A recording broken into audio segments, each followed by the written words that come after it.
C'est une réalité vivable chaque jour.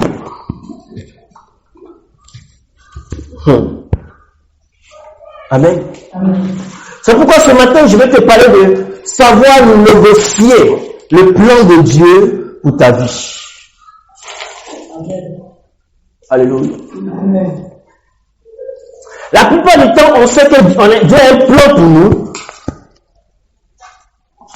On a même la révélation de ce plan-là, au travers de la révélation, les prophéties, l'enseignement de la parole. Mais quand on est face à des difficultés que nous appelons la réalité, on oublie souvent le plan de Dieu pour sa vie. Et on cherche des raccourcis pour pouvoir sortir de la situation. Alléluia. Amen. Mais ce matin, je vais te dire une chose. Ce que tu appelles réalité n'est pas en fait la réalité, c'est un mirage. Dis à ton voisin, c'est un mirage. Alléluia. Parce que selon la définition que la Bible donne à la réalité, c'est ce que Dieu dit et non ce que tu traverses. Alléluia. Souvent, on a l'habitude de voir les gens, après les gens disent, faisons face à la réalité. Comme il faut voir la situation que tu vis, c'est la réalité que je vis. Alléluia. Mais Dieu dit, ce que tu appelles réalité là, c'est de l'ombre, c'est pas vrai. Alléluia. Il dit, ce que tu appelles réalité n'est pas vrai.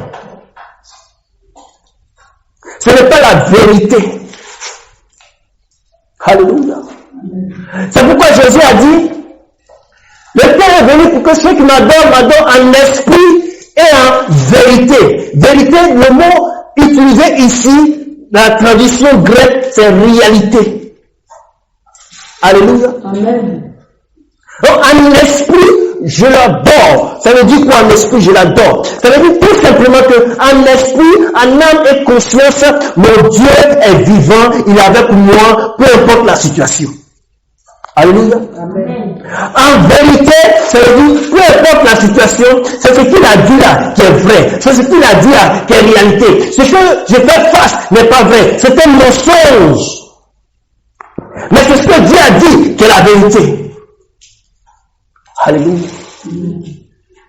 C'est pourquoi il dit que tout homme soit menteur et Dieu vrai. Alléluia. Amen. Alléluia. Amen. Je veux que tu prêtes attention, que tu prêtes attentivement tes oreilles à ce message, parce que je sais que ça va te faire du bien. Car si tu ne sais pas négocier le plan de Dieu pour ta vie, tu risques de sortir de ce plan-là en empruntant des raccourcis qui vont retarder ta vie. Alléluia. Amen. On a plusieurs exemples dans la Bible, des hommes et des femmes qui ont su négocier le plan de Dieu pour leur vie et accepter, qui ont mal négocié le plan de Dieu pour leur vie et au finish, ils ont mal fini. Alléluia. Je ne veux pas que cela t'arrive. Surtout que nous sommes en fin d'année. Dieu a un plan pour ta vie, c'est vrai. Mais est-ce que tu sais négocier ce plan-là? Alléluia. Est-ce que tu sais comment négocier ce plan pour que tu puisses vraiment, au soir de ta vie, glorifier le Seigneur? Pour que à la fin de l'année, tu peux dire oui, j'ai un témoignage au nom de Jésus. Alléluia.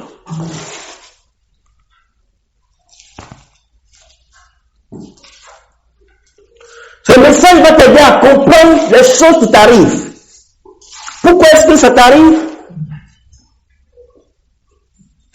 Et comment sortir de ces situations? Alléluia. Amen. Amen. Amen. Savoir négocier le plan de Dieu pour sa vie. C'est tellement important. Car si tu ne sais pas négocier ce plan-là, je te dis la vérité, tu vas pleurer. Alléluia. Tu vas pleurer. Je donne un exemple très simple. Samson, on a tous lu l'histoire de Samson. Il était puissant, il avait l'onction. Alléluia. Mais au soir de sa vie, il a pleuré. Parce qu'il n'a pas su négocier le plan de Dieu pour sa vie.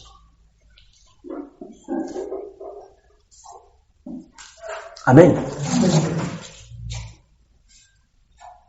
Le plan de Dieu pour ta vie est lié à des conditions, à des instructions que tu dois respecter.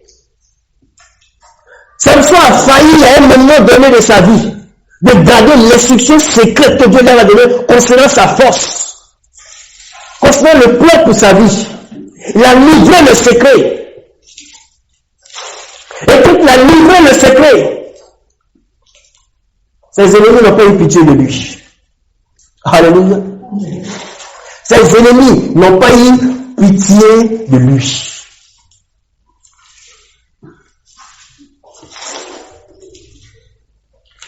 Amen.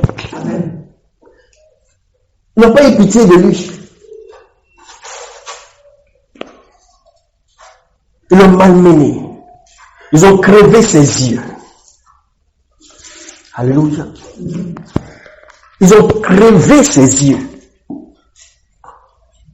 Ils l'ont mis en prison. Maltraité.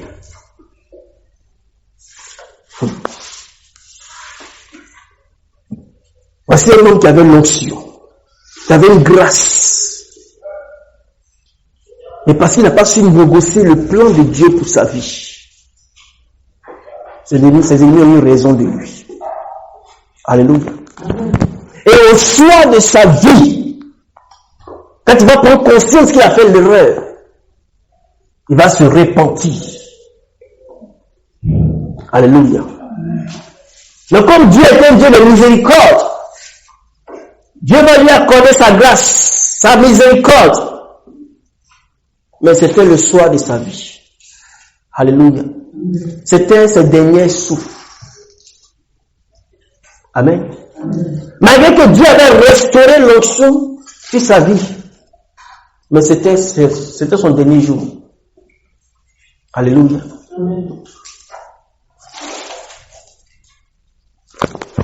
Ils l'ont placé à sa demande entre deux piliers, les deux piliers qui maintenaient le bâtiment où ils étaient en train de célébrer. Alléluia. D'abord, il l'a envoyé pour se moquer de lui.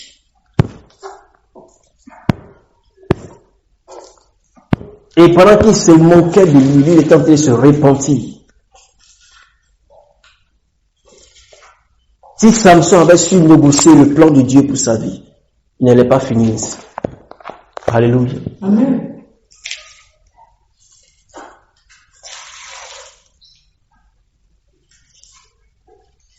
Il a tenu les deux piliers du bâtiment où ses ennemis étaient en train de célébrer, se moquer de lui. Il va se repentir. Et Dieu va lui accorder la grâce. Car la Bible déclare que les fidèles et justes pour nous les pardonner si nous confessons nos péchés. Alléluia.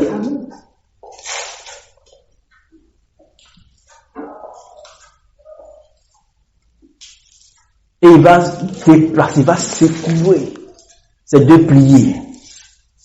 Et quand il va secouer ces deux piliers, la Bible dit que tout le bâtiment va s'écrouler sur lui et ses ennemis. Alléluia. Et regardez comment il a fini.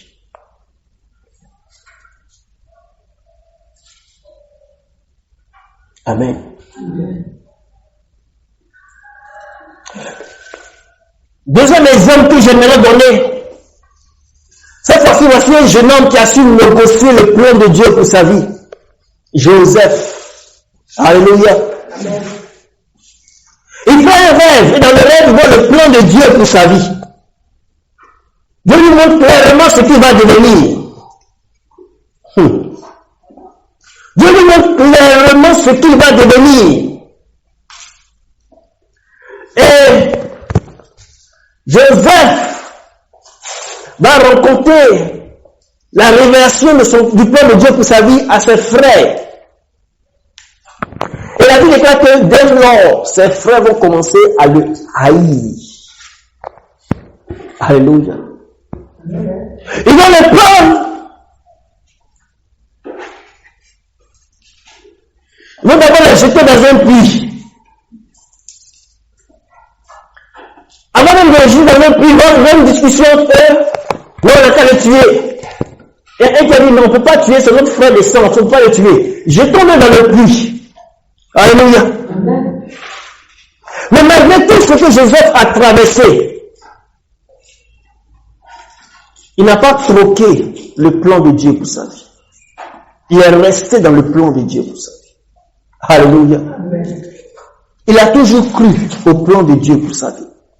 Il est resté patient dans le plan de Dieu pour sa vie. Amen.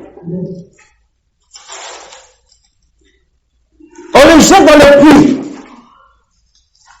Pendant qu'ils étaient en train de réfléchir sur quoi dire à leur papa, on voit des commerçants qui passent. Et ils disent, bon, comment est-ce qu'on va faire? On va les prendre, on va les vendre à ces commerçants-là. Et puis c'est fini. Alléluia. Là, on va plus attendre parler du bon rêveur. Celui-là toujours qui nous dit, non, voici le plan de Dieu pour ma vie. Dieu m'a dit qu'il va me lever. Dieu m'a dit qu'il va me bénir. Dieu m'a dit que je vais me marier. Dieu m'a dit que je vais voyager. Dieu m'a dit que j'aurai beaucoup d'argent. Dieu m'a dit ceci, Dieu m'a dit cela. Et le sorcier te regarde. Il cherche des voies et moyens pour te détourner de ce plan magnifique de Dieu. Ils vont les vendre. Et quand ils vont les vendre, ces commerçants autour, alors qu'ils aussi vont les vendre en Égypte. Alléluia. Amen. Mais malgré cela, Joseph est resté fidèle au plan de Dieu pour sa vie. Alléluia. Amen. Il n'est pas recommencé la prédication, c'est juste l'introduction. Amen. Alléluia. Amen. C'est juste l'introduction. Il est vendu à Potiphar, chef de l'armée d'Égypte.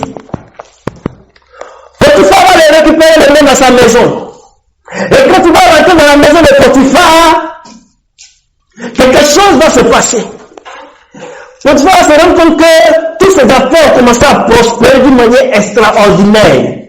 Alléluia. Amen. Quand tu restes fidèle dans le plan de Dieu, quel que soit là où tu te trouves, la prospérité te suit. Amen. Alléluia. Amen. Et quand tu restes fidèle dans le plan de Dieu, quel que soit là où on te dépose, même si c'est le désert, tu vas pousser une forêt là. Amen. Alléluia. Il n'y a pas d'un oasis, une forêt. Amen. Parce que Dieu est toujours avec ceux-là qui sont fidèles à son plan. Alléluia. Amen. Quand Samson a révélé le secret du plan de Dieu pour sa vie, l'onction l'a quitté. Alléluia. L'onction l'a quitté. La présence de Dieu l'a quitté.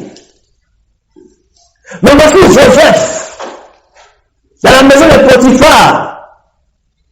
La femme de Potiphar va tomber fort de lui. Elle va commencer à chercher les voies et moyens pour le faire tomber. Mais la Bible me dit que Joseph est resté fidèle au plan de Dieu pour sa vie. Il a su négocier le plan de Dieu pour sa vie. Malgré tout ce que la femme de Potiphar va faire pour le faire tomber, la Bible dit qu'un jour, elle va l'attraper et il va laisser son habit dans sa main et puis il va fuir.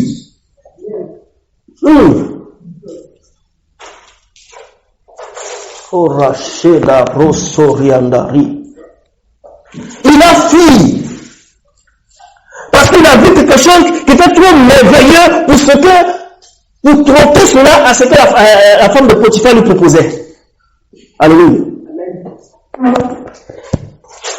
Il est arrivé et il a dit, non, je ne peux pas négocier l'élévation que Dieu m'a montrée pour ce que tu me proposes. Je ne peux pas. Je ne peux pas négocier le plan de Dieu pour ma vie pour ce que toi tu me proposes. C'est impossible. C'est là seulement là. Excuse-moi, mais je ne peux pas. Donc comme il a refusé, elle a inventé une histoire pour dire, oh, voici le petit là, le petit hébreu qui a envoyé dans la maison là. Il a essayé de me violer, voici c'est comme ça. Ils vont le récupérer, ils vont le jeter en prison. Il faut dire en prison. En prison. Oh, dis encore en prison. En prison. Dis encore en prison. En prison. Alléluia. Dis encore en prison. En prison. Certainement qu'ils ont récupéré ton jeté en prison. Certainement qu'ils ont récupéré ton mariage et jeté en prison. Certainement qu'ils ont récupéré quelque chose qui t'appartenait, que Dieu t'a donné. Tu dois glorifier son nom dans ta vie. Mais dis-nous que la sorcellerie a bloqué ces choses.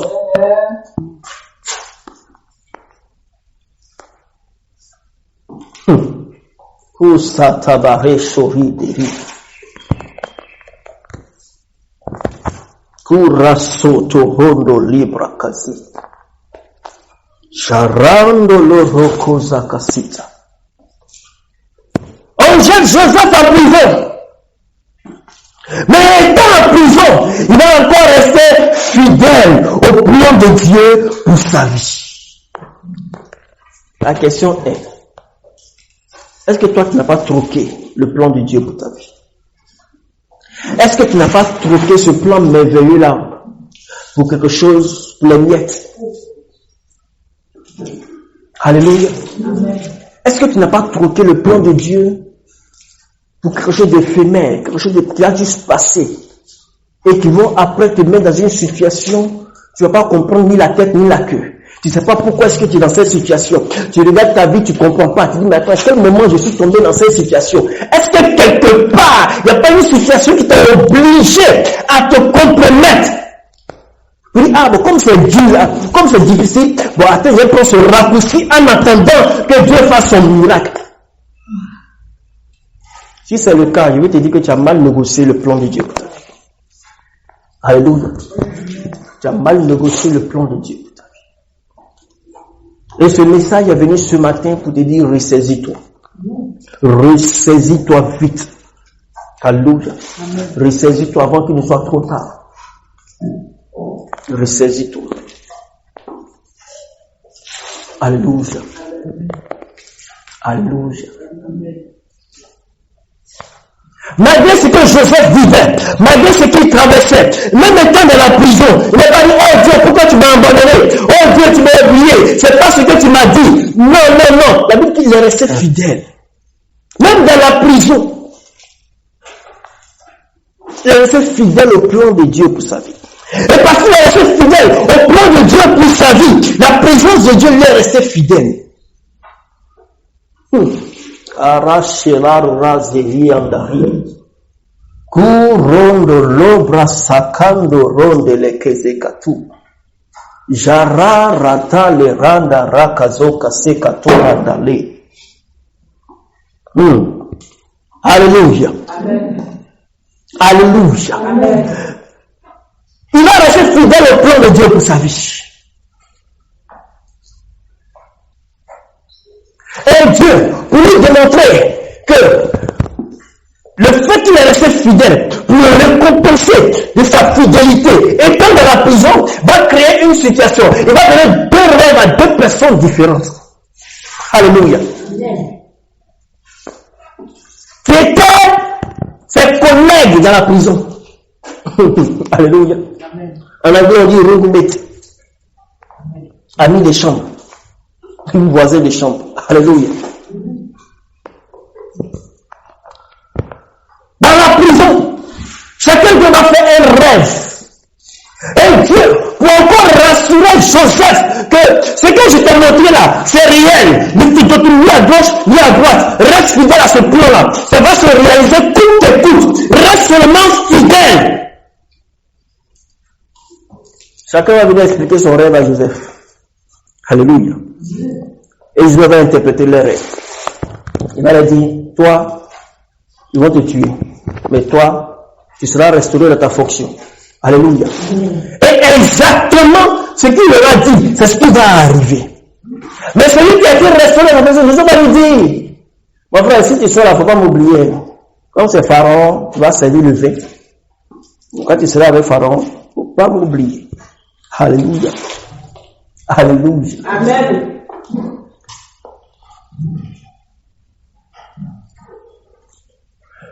Souvent, étant fidèle dans le plan de Dieu pour ta vie, tu fais du bien à des personnes et tu t'attends un retour de leur part. Et quand ils s'en vont, ils t'oublient. Alléluia. Ils t'oublient. On te calcule calcules même plus. Parce que elles ont avancé, toi tu es toujours dans la prison. Il a laissé ça là. Son affaire de Jésus, il est tout. Depuis là, elle souffre plus. Jésus. Oui, celui-là, c'est un paresseux, il n'est pas travaillé, il est là, Jésus. Au lieu d'aller chercher travail, il est là, il amène les gens. Alléluia. Mais ce qu'il n'a pas compris, c'est que tu as choisi de rester fidèle. Alléluia. Tu as envie de négocier le plan de Dieu pour ta vie. Joseph reste fidèle à ce plan merveilleux pour sa vie. Le gars, il sort, il oublie Joseph. Des années plus tard. Il y a ton voisin des années plus tard. Des années plus tard. Des années plus tard.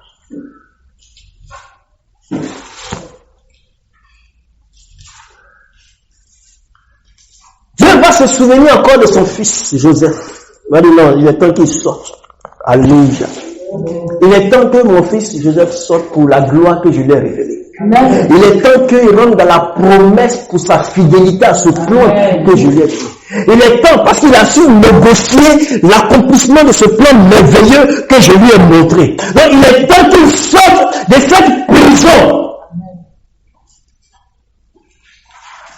Il va donner une chose bizarre et terrible à Pharaon. Pharaon va appeler tous ces sorciers, ces magiciens, tous ces mystiques. Et il va leur dire, j'ai fait un songe.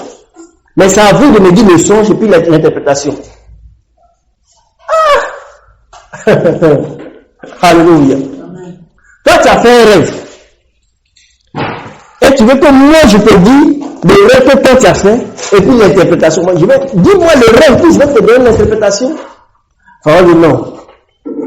Vous allez me donner le rêve et puis l'interprétation. Alléluia. Alléluia. Amen.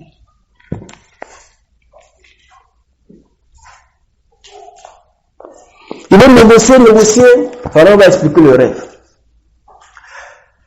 Mais aucun de ces magiciens, de ces mystiques, de ces sorciers n'ont pu interpréter le rêve. Parce que le rêve que Pharaon a fait ne venait pas de leur Dieu, mais venait du Dieu de Joseph. Amen.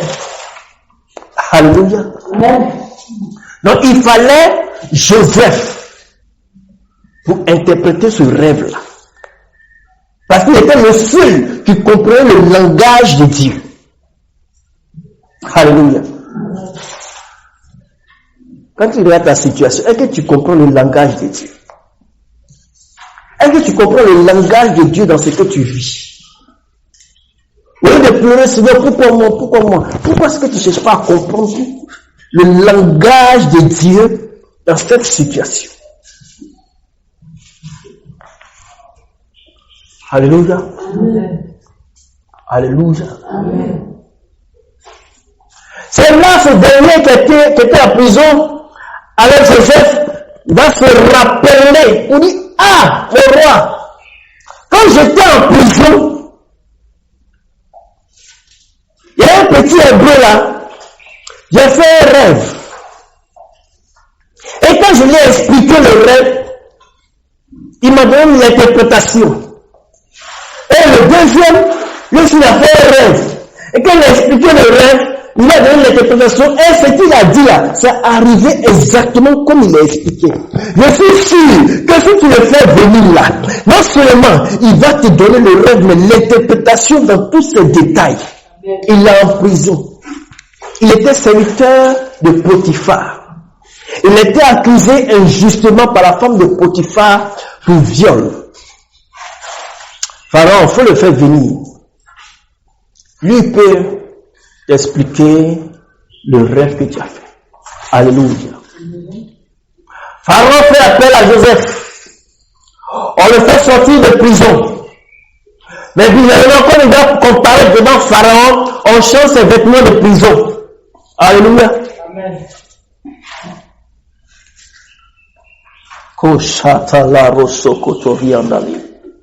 Avant la fin de cette année, ils vont changer ces vêtements d'humiliation qui te font porter. Ils vont changer ces vêtements de maladie qui t'ont fait porter. Ils vont changer ces vêtements d'échec qui t'ont fait porter. Et ils vont changer ces vêtements de pauvreté qui t'ont fait porter. Parce que tu dois comparer devant le roi. Alléluia.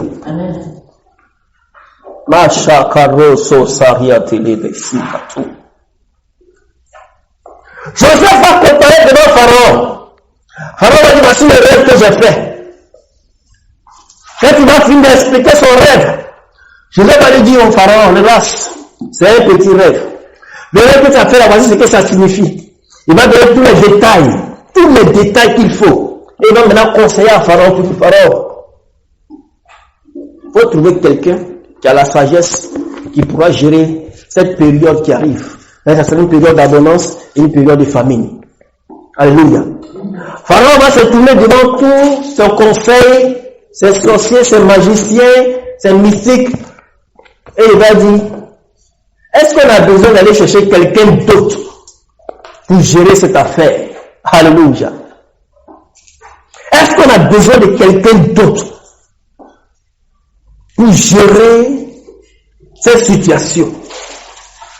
Il a dit à Joseph, à partir d'aujourd'hui, tu es le chef suprême de mon gouvernement. Alléluia. Je mets tout en tes mains, sauf le trône.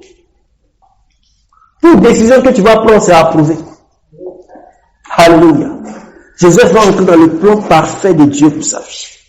Pourquoi? Parce qu'il a su négocier le plan de Dieu pour sa vie. Alléluia. Amen. Alléluia. Amen. Alléluia. Amen. On va maintenant entrer dans le développement. Amen. Amen. On ne doit pas en classe. Là où on est arrivé, là, il faut être attentif. Romains chapitre 4, verset 17 à 22. Romains 4, verset 17 à 22. On va parler d'un homme. On vient de parler de deux hommes, Samson et Joseph. Je vais juste des exemples. On va parler d'un homme. Et par sa vie, on va voir comment est-ce que lui l'a fait pour négocier le plan de Dieu pour sa vie. Et comment est-ce qu'on peut appliquer les mêmes choses à notre vie. Alléluia. Amen. Romains 4, le verset, à partir du verset 17. Amen. On peut aller. Amen. Je lis. Je t'ai établi père d'un grand nombre de nations. Il est notre Père devant celui auquel il a cru. Dieu, qui donne la vie aux morts, et qui appelle les choses qui ne sont point comme si elles étaient. Verset 18. Espérant comme toute espérance, il crut, en sorte qu'il devait père d'un grand nombre de nations, selon ce qui lui avait été dit. Telle sera ta postérité. Alléluia. Alléluia. Amen. Et sans faiblir dans la foi, il ne considéra point que son corps était déjà usé, puisqu'il avait près de 100 ans, et que Sarah n'était plus en état d'avoir des enfants. Verset 20. Il ne douta point par incrédulité au sujet de la promesse de Dieu, mais il fut fortifié par la foi, donnant gloire à Dieu, et ayant la pleine conviction,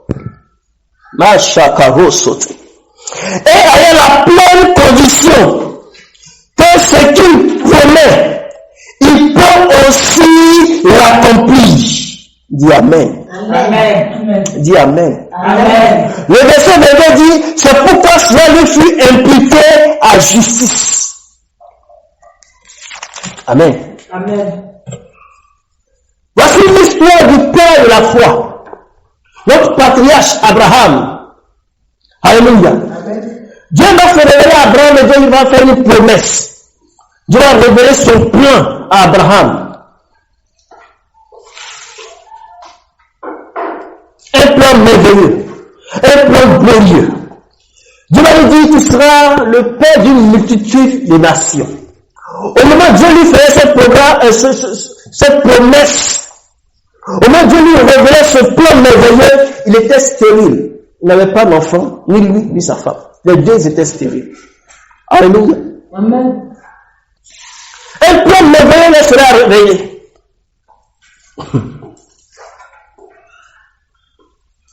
Abraham a dit, tu as parlé, j'ai dit Amen.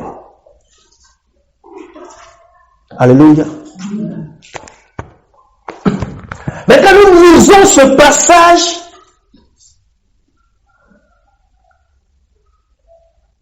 Ici, Paul, par l'Esprit de Dieu, nous donne des détails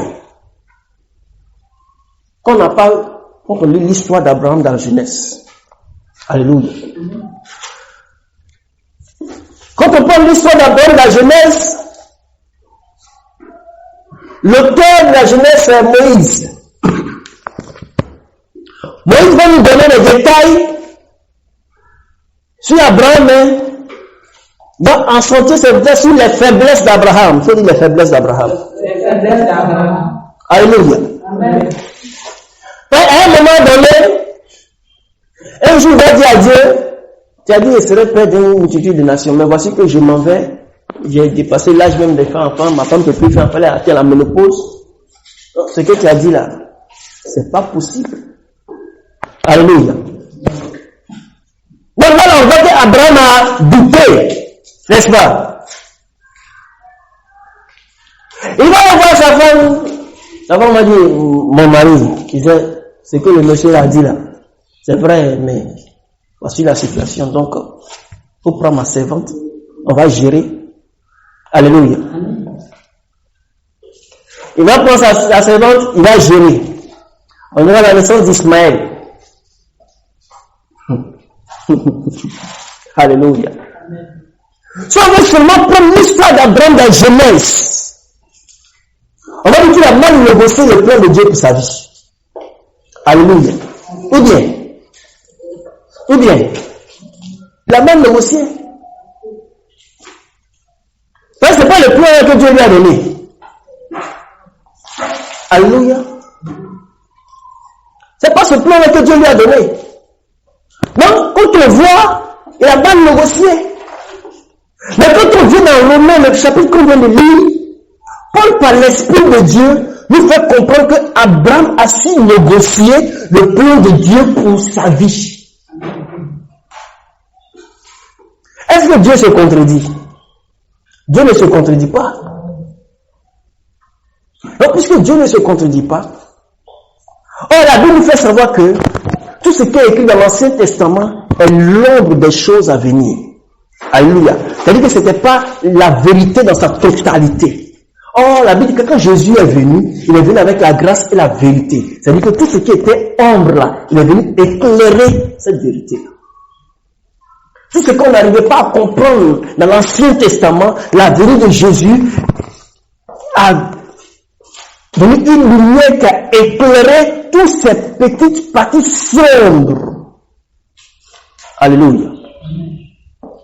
Alléluia. Je vous donne un exemple très simple.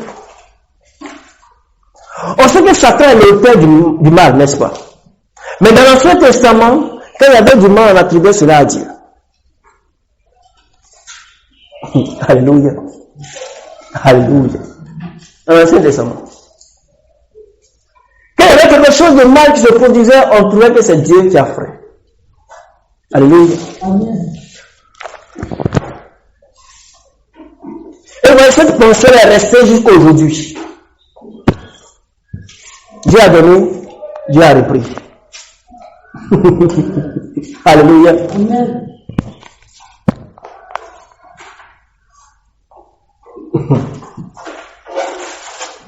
Mais la révélation du Nouveau Testament nous fait comprendre qu'il y a certaines choses qui sont arrivées dans l'Ancien Testament qui n'étaient même pas de l'œuvre de Dieu.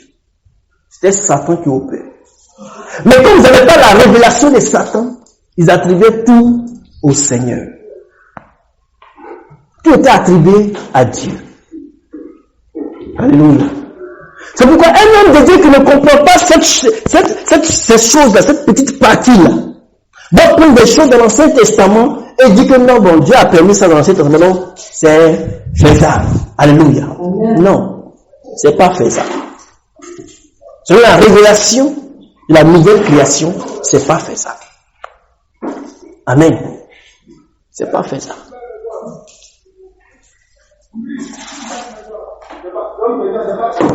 Alléluia. Donc, Abraham, regardez notre texte. Je t'ai établi père d'un grand nombre de nations. Et le mot du Père devant celui auquel il a cru. Dieu, qui donne la vie aux morts, et qui appelle les choses qui ne sont point comme si elles étaient. Il dit, savoir négocier le plan de Dieu pour sa vie. Savoir négocier le plan de Dieu pour sa vie. Alléluia.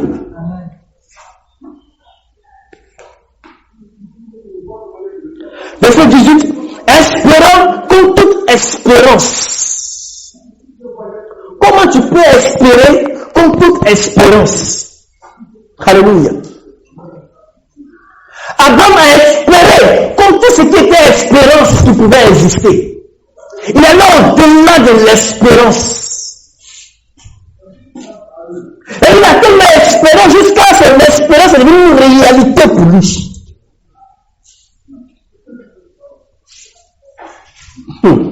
Alléluia.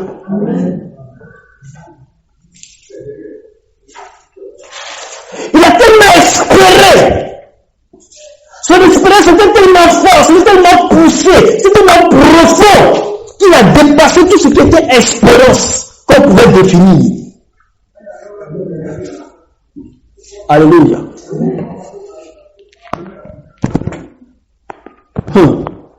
Koroshete liabrasusa. Mahindi londoria karuja kasekete. Rebra zanto randa le rando kozoko sokoto. Jabaranda la rela hosku zakia karindi rivishanda kazo. Skobra barela randa lera karuza tarande. Jereko ria songo roboso katuta.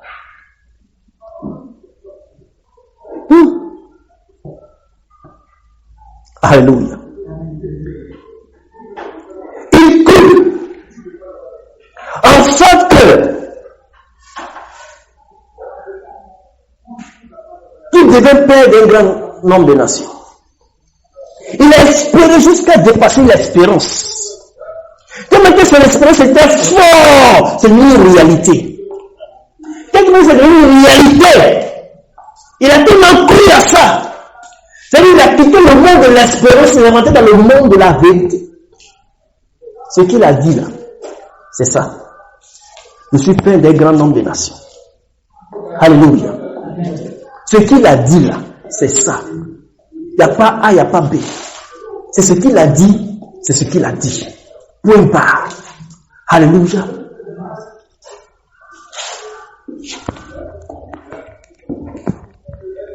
Qu'est-ce que Dieu a dit sur ta vie? Quelle est la promesse que Dieu t'a fait? Quel est le plan de Dieu qui t'a révélé?